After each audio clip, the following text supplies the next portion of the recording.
we are at the site of the Boston Massacre. Then, if you were going back to March 5th that night, we are standing pretty much where a lot of the Bostonians would have been.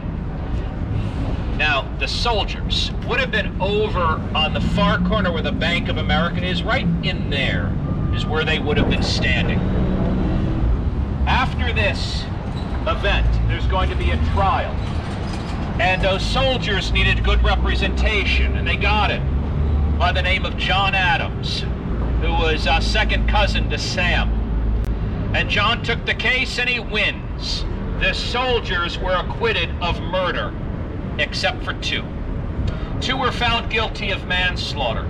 Their punishment was to have the letter M branded on their thumbs. The reason for that, the other soldiers could claim self-defense, except for two.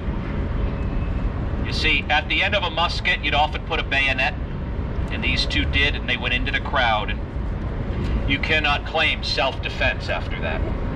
The trial for these men happened right here in this building. This is the old State House. This was our capital. This was built in 1713, and in those days, this would have been the tallest building in the city. And we would use this until about 1800, when the new one was ready. So we move out of there, the place is empty. The city didn't know what to do with it. They were ready to tear it down. Well, word about that got out, and the city of Chicago called and said, well, if you don't want it, we'll take it. We'll rebuild it. And that's when we knew we had something, and we kept it. It's gone through some changes. It's been storage, it's been storefronts, but for several decades now, it has been what I feel one of the best historical museums we have. Inside, you'll find tea from the Tea Party. John Hancock's coat is on display, and I told you earlier, he was a bit of a dandy.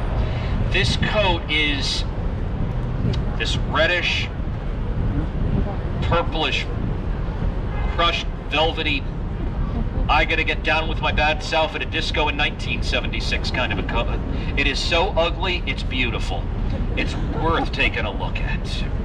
And by the way, the balcony right up there, every July 4th since 1777 at 10 a.m., the Declaration of Independence is read from that balcony.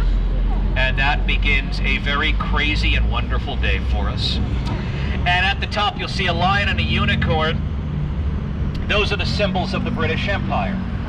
Now, 5 years ago, they were filthy. They needed to come down to be clean. And as they're taking the unicorn down, they felt something in it, and it was opened up. There was a time capsule from about 1900. Nothing of any great value except campaign pins. Teddy Roosevelt for president. They worked. He won. Of what I've been told, some modern things have been put in. I heard somebody actually donated their old cell phone.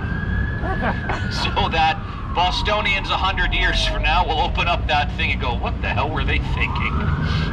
And I just hope that the roaming charges, that's going to be something after 100 years. But if you get the chance, this is a wonderful museum. I highly recommend it. Well, we're almost there. We are going to Faneuil Hall, give you some lunch recommendations. So we are going to head back this way.